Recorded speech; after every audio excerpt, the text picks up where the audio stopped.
The flame quivered as I lit the candle, and my mother's voice cut through the silence like a blade. "Don't shake, this day is already your fault." Her whisper was colder than the November air creeping in through the drafty window. 11 years had passed since the accident, but every year, on this exact date, we performed the same ritual. A survivor's cake sat on the counter, its frosting stiff and tasteless, decorated with balloons no one wanted. My sister sat at the table, scars stitched across her temple like a crack in porcelain, staring at the flame as if it might erase everything. She was alive, yes, but the house had never recovered. Neither had we. Every Survivor Day, the script repeated. Mom would tell the story, Dad would refill his glass, and I would sit through the familiar execution of my childhood. The narrative was simple, polished like a sermon. I was 9 years old, careless, foolish. I left the backyard gate open. My little sister slipped through it and ran into the street. A car came barreling down our cul-de-sac and stole her future in one screech of tires. That was the legend. The tragedy packaged neatly enough to whisper over casseroles and church pews. Neighbors nodded with pity. The congregation prayed with practiced sympathy. But none of them knew what it meant to carry the weight of being the reason. None of them knew what it was like to be reminded every single day that your existence was reduced to one catastrophic mistake. I learned to wear shame like a second skin. I nurtured it, fed it, let it curl around me in bed at night like a pet I could never abandon. At school, when other kids tripped over bike racks or forgot their homework, teachers scolded gently. When I faltered, it was different. In every sideways glance, I saw the echo of my parents' whispered verdict. If it weren't for you. Even when I wasn't being punished, I was never innocent. This year, when Mom announced she wanted to give her annual speech at dinner, I found myself volunteering to run the whole yard sale instead. A flimsy excuse, but it bought me a few hours of escape from the suffocating pageantry of guilt. Suburban Saturdays always smelled like fake lemon from overzealous cleaning sprays and cheap hot dogs grilling on dented barbecues. Rows of folding tables lined our cul-de-sac, sagging under the weight of stained cookbooks, cracked picture frames, and toys missing half their pieces. It was there, under a stack of water-damaged recipe binders, that I noticed the corner of a blue folder stamped with faded gray ink, County Police Traffic Collision Report. I froze. Our street name, our house number, my sister's date of accident. My heart hammered so violently it seemed to drown out the chatter around me. On the cover was a sticky note scrawled in hurried handwriting, "Duplicate, keep or toss?" My breath caught in my throat. This wasn't the same report we had framed in the living room, the one Mom had pointed to for years as proof. Hands trembling, I opened it. My eyes skinned diagrams and arrows, foreign at first, then impossible to ignore. The layout was different. The description didn't match the story I had memorized. According to this report, the impact hadn't occurred in the road at all. It wasn't a sedan racing down the street. It wasn't even the street. The marks of collision, the measurements, the debris, the final resting point were all located inside our own driveway. For a moment, everything around me blurred. The hoa chatter dimmed. The sound of children bartering for toys faded into a low hum. All I could see were those stark black lines on white paper, arrows pointing to the place I had ridden my bike, the place we had drawn chalk hopscotch squares, the place my sister had played with her dolls. The driveway wasn't just a patch of concrete. It was our front yard's heart. And now it was also the scene of a truth that had been buried. I folded the folder against my chest and walked quickly back toward the house, pulse surging in my ears. Inside, the kitchen still smelled faintly of frosting and candle wax. The small flame on the counter trembled against the draft, casting long, nervous shadows against the walls. My sister's scar caught the light like a warning sign. My parents' voices drifted from the living room, low and conspiratorial. Like every sound in that house had been for over a decade. I looked down at the folder again, at the diagrams, at the undeniable evidence that the story I had been forced to live under wasn't just twisted, it was a fabrication. The collision hadn't happened in the road. It hadn't been caused by a gate. It hadn't been a stranger's car. It had happened here, at home, for the first time in 11 years. The shame I carried shifted into something else, something sharper, more dangerous. The candle flickered, and my hands trembled, but not from guilt, from rage, from the terrifying realization that everything I thought I knew about that night was a lie and that my parents had built their entire narrative on burying the truth. And in that moment, with the blue folder pressed against my chest and the candle flame shivering like a heartbeat about to stop.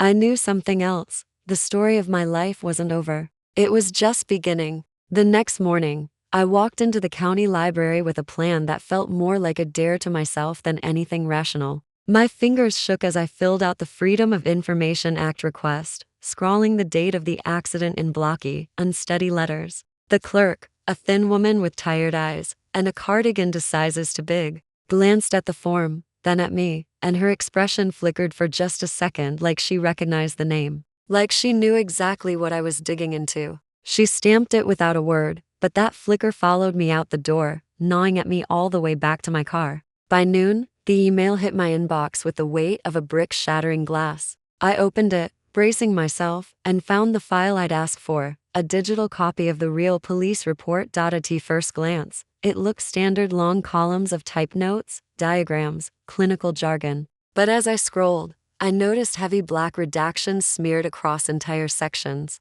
My stomach sank. Then curiosity pushed harder. On instinct, I clicked and highlighted beneath the black bars, and my blood ran cold. Whoever had prepared this file hadn't flattened the redactions. With one motion of my cursor, the black vanished. Words glared back at me, raw, undeniable: paint transfer, pewter metallic. Vehicle, 2004 Chevy Suburban. Registered owner, our address. My lungs emptied like someone had punched me. The Suburban, our Suburban, the one that sat in our driveway for years, its pewter paint dulled by sun and rain, the same one Mom used for grocery runs and church carpool. It wasn't a stranger's sedan. It wasn't an outsider speeding through the neighborhood. It was us, my own family, my own house. I scrolled further, the words sharp enough to cut. The officer's notes were clinical but merciless: reverse trajectory from driveway consistent with sudden acceleration. Child seated near garage.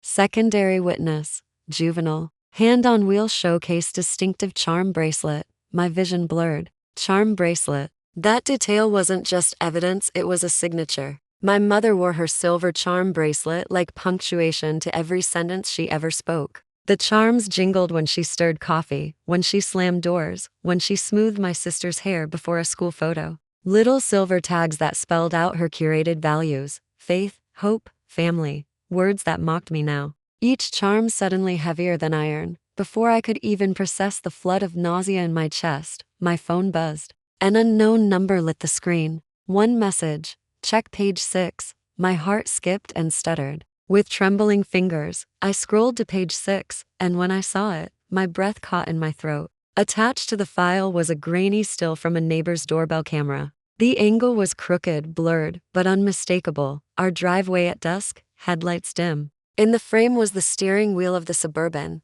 and a wrist gripping it. The wrist were 5 dangling charms that glittered like falling teeth under the poor light. I didn't need clarity. I didn't need high resolution. I knew that bracelet. The world tilted. My childhood, my guilt, every sermon of blame, they cracked like glass under a hammer. For 11 years, I'd been told it was the open gate. My fault, my mistake. But here was proof that someone else was holding the wheel. Someone wearing my mother's bracelet. That night, dinner was a silent courtroom. The lasagna steamed on plates no one touched. My father sat stiffly, jaw clenched, sipping his wine like it might erase his thoughts. My sister picked at her food, her fork clinking against porcelain, her scar glowing faintly in the light as if reminding everyone it existed. My mother, ever the orchestrator, bowed her head for grace. Her voice was calm but theatrical, like a lawyer delivering closing arguments. As she spoke, her wrist moved gracefully, deliberately, and with every motion, the bracelet sang its faint metallic song. The same song from the report, the same song from the still photo. I couldn't take it anymore. My throat burned as I forced the question out. Who took the Suburban that night? The air froze. My sister's fork stopped midair, sauce dripping back onto her plate. My father lowered his glass, but didn't look at me, his eyes glued instead to the tablecloth as though it might offer him an escape. My mother's hand paused, suspended in the air like a performer caught between lines. For the first time in my life, I saw her falter. Her eyes met mine, sharp and unreadable. The bracelet on her wrist didn't move. The silence stretched so long it began to suffocate. Finally, she set her fork down with surgical precision, leaned back in her chair, and said, "Eat." Her tone was clipped, decisive, a command, not a suggestion. I pressed harder. "You didn't answer me. Who was driving the Suburban?" This time her voice snapped like a whip. "This conversation is closed." The finality in her words might have silenced me once. Not now, not after the folder,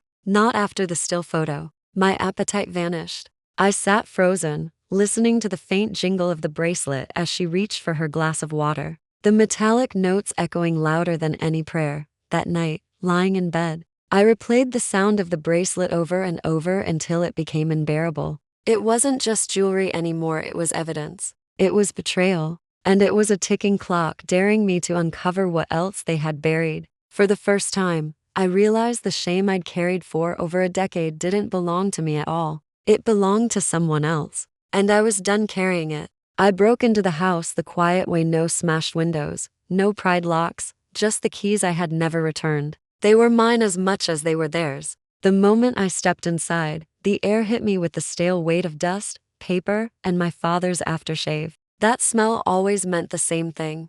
"I'm sorry, but I'm not changing." His office hadn't shifted in years. Stacks of binders leaned against the walls like tired soldiers, and the filing cabinet groaned with the burden of secrets it was never meant to hold. I moved through the room with the precision of someone who knew they had only minutes before suspicion became discovery. The bottom drawer of the cabinet was labeled taxes, harmless, boring, which is why it felt wrong. I tugged it open and began rifling through the folders, searching for something that didn't belong. That's when I saw them, 3 deposits, clustered within the same week 11 years ago. Each from an LLC with a name so sweet it soured my stomach. Harvest Pathways Community Development. My mind raced. Harvest. The word itself had always been close, orbiting our family like a church bulletin. Community cookouts, faith-based projects, the kind of charity that dressed up greed in pressed khakis and smiles. The LLC was a shell. I knew it instantly. And then I found the real bomb, tucked behind the bank statements like a poison bookmark. Civil release agreement. The language was thick, gray, and suffocating. No admission of liability, non-disclosure, non-disparagement, alternative narrative supplied as agreed. My stomach lurched. They didn't just cover it up, they negotiated it. They bartered truth like currency. My parents' signatures bled across the bottom in blue ink, flanking the seal of Harvest Pathways, alternative narrative. That was the phrase that kept echoing in my head. I stared at it until the letters swam. They didn't just lie. They bought a lie. They sold me as the villain and cashed the settlement check. I pulled the police report from my bag again, scanning the lines with new eyes. Secondary witness. Juvenile. Female. That detail stopped me cold. The night of the accident, I wasn't a witness, I was the accused. Which meant the juvenile witness wasn't me. It was my sister. She had seen it. She had known. And for 11 years, she had said nothing. The next day, I drove to the church daycare where she worked. The building was a hive of soft sneakers squeaking across linoleum, of voices pitched high with innocence, of children who believed gravity would never betray them. She greeted me at the door, apron smudged with crayon and applesauce, her smile brittle around the edges. For a moment I almost left, almost pretended we were just siblings passing time. But the weight in my chest was too heavy. "Who paid for your surgeries?" I asked. Her smile vanished. Her eyes darted to the floor, her voice barely audible. "Scholarships, grants, people were kind. Harvest Pathways?" I pressed. Her face flinched, and that was all the answer I needed. After a moment, she whispered, "He said it was Mercy." "Who?" My voice cracked, though I tried to hold it steady. She swallowed hard. "Pastor Reed."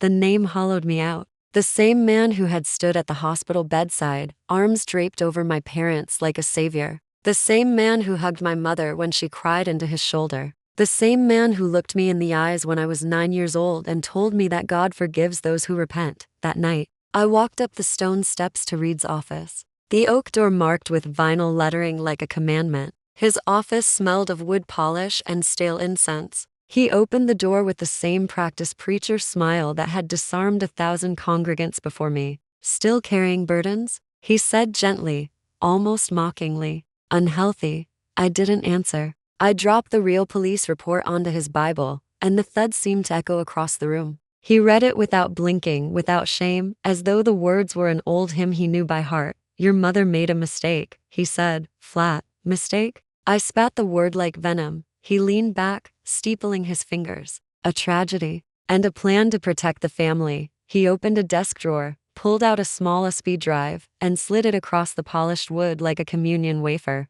This was never supposed to surface. The drive burned in my palm as I left, and later, in the dark silence of my car, I opened it. Dashcam footage flickered to life, time-stamped with the night of the accident. The Suburban loomed large in the frame, its brake lights flaring red. Reverse gear. A hand trembling on the wheel, my mother's bracelet flashing in the glow. And then, just at the edge, a small shape. My sister.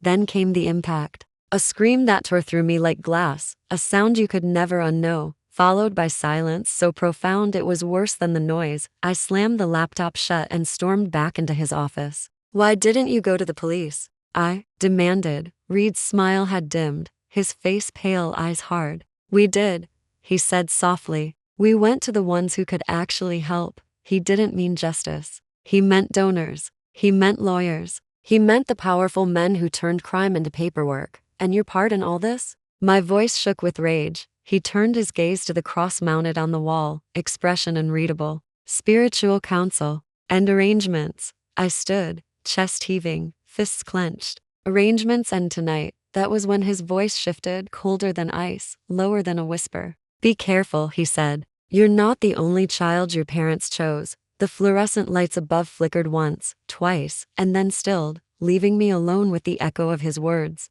The USB drive felt like a bomb in my hand, and for the first time, I realized this wasn't just about a lie. It was about a family that wasn't what I thought it was. The discovery began in the quietest place imaginable, my parents' bedroom. Their closet smelled faintly of cedar blocks and mothballs, the kind of odor that clings to fabric long after memory has faded. At the bottom of a drawer stuffed with warranties no one had ever mailed in, beneath brittle instruction manuals for long-broken appliances, I found the file box I wasn't supposed to see. My birth certificate rested on top, perfectly intact. Embossed seal, my name in careful script. My mother's maiden name, Lane, curling like a sigh across the page. It looked right, too right, but tucked behind it was something smaller, something out of place, a hospital wristband, yellowed with time. The name on it made my pulse lurch. Mother, Charlotte Lane. Infant, baby girl Lane. The date printed in faded ink was 2 years before my birth, and the hospital listed wasn't even the one I was born in. The bracelet was too small, too delicate to belong to my sister. She was younger, born after me. This was someone else entirely, another child. A ghost sibling no one had ever mentioned. I stuffed the documents into a tote bag, hands trembling, and drove to county records with the kind of reckless urgency that leaves tire marks in memory. Fluorescent lights buzzed overhead like nervous insects. A wall clock ticked to slow, lying about the time. At the counter, a clerk with a coffee stain spreading across her sleeve glanced at the papers and then at me. She didn't even let me speak before shaking her head with weary recognition. You want adoption files, she said. How I began. She cut me off with a sigh. People come in shaking. It's always adoption files. 4 hours later, after waiting on a plastic chair that squeaked with every shift of my weight, a supervisor emerged with an envelope thin enough to hide inside a Bible. He slid it across the counter like contraband. I ripped it open in the parking lot, heart pounding. Inside were forms stamped in cold bureaucratic ink, foster stipend approvals, emergency placement extensions, my name, my parents' names, dollar amounts listed like echoing doorbells. I wasn't their accident. I wasn't even their mistake. I was their solution. The night of the crash, Child Protective Services had been called. Buried in the file was a caseworker's note. Mother reports older child reckless pattern left gates unsecured in past. Recommends safety intervention. My stomach nodded. They hadn't just blamed me once. They had built a case, line by line, turning childhood clumsiness into a criminal pattern. They had written a script where I was always guilty, no matter the act, no matter the truth. The next page shattered me further. Anonymous voicemail transcription. Charlotte, you have to stop. You're building a case against a 9-year-old. The Suburban has the dent. Tell the truth. A blocked number, but attached was an audio clip. I pressed play. The voice wasn't anonymous at all. It was my father. The sound of him begging my mother, his voice raw and frantic, clawed at my chest. I drove straight to his construction site at dusk, where skeletal cranes hunched against the sky like tired dinosaurs. He leaned against a cement truck, eyes bloodshot, shoulders sagging. I held the papers in front of him like fire. Why? His lips trembled, but his voice came out steady, resigned. After the accident, the detectives looked at your mother like she was a crime. One more inch and your sister, she lived. I cut in, rage sharpening every word. He nodded slowly. And if they took your mother, we'd lose the house, the insurance, everything. We had nothing. So Reed introduced Harvest. And Harvest had conditions, a narrative, a sin with witnesses. Me, I said, my voice flat, hollow. He closed his eyes and nodded once, like a man signing his own death warrant. I told them no. Your mother told them? Yes. And then I told them yes to her. I shook my head, disbelief burning in my throat. You watched them build a prison around a child. Around me. His hands trembled. You were strong, he whispered. No, I said coldly. I was obedient. The words cut him. He flinched like I'd struck his face. Don't dig this up, he said, his voice cracking. You'll destroy everyone. I pulled the USB drive from my pocket, holding it up like a lantern in the growing dark. Good, I said. That night, as twilight bled into black, my phone buzzed again. An unknown number. If you want the rest, come to the cul-de-sac at midnight. The cul-de-sac was empty when I arrived, silent in the kind of way that crushes lungs and slows blood. I stood under a street lamp that flickered like it couldn't decide whether to witness or look away. Minutes passed like hours before headlights glowed at the far end. A car rolled forward, then killed its lights. The door creaked open. My sister stepped out. She looked older than I remembered her just that morning, shadows cutting lines into her face. In her hand, something glinted beneath the street lamp. She walked toward me slowly and pressed it into my palm. Cold, heavy, loaded. My mother's silver bracelet. They made me wear it, she said softly, her voice like glass cracking. For the homecoming photo. For the hospital fundraiser. For the story. I stared at her, the weight of the bracelet burning in my hand. Who was driving? I asked. Her eyes drifted past me, to the garage that had been silent for 11 years, to the night that had never really ended. Her breath shivered out in the cold. Then she spoke the sentence that cracked the ground beneath me. It wasn't Mom. The street seemed to tilt, the houses warping, the pavement sliding away. My grip on reality snapped like thread pulled too tight. Everything I thought I knew was already gone. And the truth waiting for me in the final chapter was worse than anything I had imagined. We sat on the curb where the chalk outline had once stained the pavement, the memory of a night that had never truly ended. The two of us grown now, scarred now, looked less like siblings and more like survivors of a war no one else had fought. The cold concrete pressed into my legs as my sister spoke in a voice so small it felt like it had been trapped inside her for over a decade. Mom grabbed the wheel at the last second, she said, her eyes fixed on the driveway. But she wasn't in the driver's seat. My throat dried instantly, blades scraping the words before I could release them. Dad?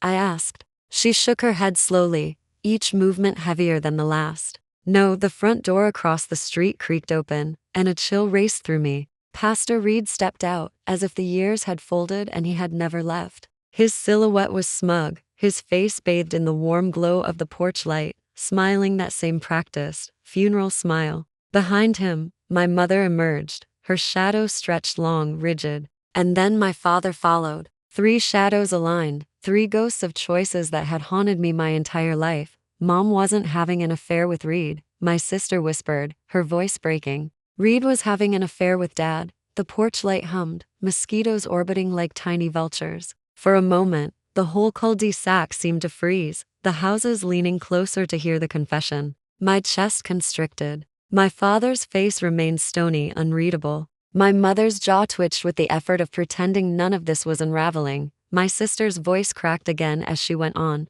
The night it happened, I heard them fighting in the garage. Not Mom, Dad, and Reed. They were screaming about leaving their wives, about the church, about the suburban. I ran out because I thought Dad was hurt. Her eyes welled, but she didn't blink. Reed panicked. He jumped into the driver's seat to move the car, but he hit the gas instead of the brake. Mom grabbed the wheel from the passenger side. Too late. She closed her eyes. And I could almost see the scene replaying behind them, the sudden roar of the engine, the scream, the silence. I looked down at the bracelet still in my hand, its silver charms vibrating against my skin with every heartbeat. Harvest Pathways, I whispered. The name itself felt poisonous now. He promised to fix it, my sister said, her voice barely audible. He had donors, lawyers, people in high places. But there were conditions. By then, my parents had stepped closer, rigid as verdicts, their faces pale and unreadable. My mother's voice came sharp and commanding, like a whip cutting the air. Inside, now, no, I said firmly, louder than I thought I could. I pulled out my phone and pressed play. The cul-de-sac filled with the echo of my father's voice, desperate pleading. Charlotte, you have to stop. You're building a case against a 9-year-old. The Suburban has the dent. Tell the truth. Reed's name is already out there. If you don't stop, we'll lose everything. Windows flickered open. Porch lights clicked on. Neighbors stepped outside, drawn by the sound of secrets being torn open in their own street. Phones lifted, recording, capturing the collapse of a family in high definition. In America, nothing spreads faster than a scandal in the suburbs. My mother lunged toward me. Give me that, stop. My father croaked, his voice shredded, hollow. His eyes met mine for the first time in years. I'm sorry. Then he turned to Reed. I'm done. And then my sister stepped forward, her scar glinting under the streetlight like a badge of survival. Her voice rang out strong enough for the hedges and the heavens. Pastor Reed, she said, you hit me. Reed didn't flinch. He smiled like a man who had rehearsed not being human. You can't prove it, he said. Calm as poison. I raised the speed drive high, my hand steady now. The dashcam can. Before Reed could move, red and blue lights erupted at both ends of the cul-de-sac, bathing every house in the colors of reckoning. Not because I called, because someone else finally did. The officer who stepped out of the cruiser was the same one who had written the real report all those years ago. Her face was hard but not surprised, like she had solved the equation long ago and had been forced to show her work every year since. She stepped forward, her voice clear as a gavel. Mr. Reed, you're under arrest for obstruction, evidence tampering, and conspiracy. The handcuffs snapped. Reed laughed, thin and brittle, the laugh of a man already drowning. You'll burn with me, he hissed at my parents. Maybe he was right. My mother broke then. She started to cry at first, in the same way she always had, like an actress auditioning for sympathy. But then the sound cracked, raw and ugly, and for once it didn't feel rehearsed. My father reached for me, his hand trembling. Please, he said, and for the first time since 2014, it sounded honest. I stepped back, clutching the bracelet tighter. 11 years, I said, my voice shaking, and you chose your walls over your child. The officer turned to me. Do you want to press charges for child endangerment and criminal negligence? My sister slid her hand into mine. Together, we nodded. Gasps rippled across the crowd of neighbors. The HOA president whispered, my God, as though the minutes of the next meeting would never recover. Phones recorded every second, the digital jury already deliberating, and then came the twist, the one that would haunt Thanksgiving tables and church pews until the sun burned out. The officer pulled a folded document from a sealed file and handed it to me. A typed statement. Signed 11 years ago, I, Charlotte Lane, knowingly accepted an alternative narrative that shifted culpability onto my minor child. I did this at the request of my husband and Pastor Daniel Reed. My mother had confessed, on paper. And still, for over a decade, she had let me carry it. The officer read the last line out loud. Because some truths demand an audience, I believed my daughter was strong enough to survive it. That sentence didn't absolve. It crushed. It weaponized love and called it faith. They took Reed away in cuffs. They took my mother away later. My father sat alone on the curb until dawn, hunched in the same spot where two children once believed adults would be adults. I left him there, swallowed by the silence of everything he hadn't done. My sister and I stood in the driveway as the sky bled into the pale color of old apologies. She pressed the bracelet into my palm, her hand lingering for a moment. Keep it, she whispered. Melt it, bury it, turn it into a key. I didn't cry. I didn't scream. I posted the story, not for revenge, but for the next kid carrying a lie in their throat, judged by a cul-de-sac that never knew the truth. Behind us, the house creaked. The street filled with sprinklers hissing, dogs barking, neighbors pretending nothing happened. The ordinary cruelty of America was alive and well. If you're reading this and thinking about skipping the ending, don't. Because here it is. I wasn't the reason my sister almost died. I was the reason the truth finally did.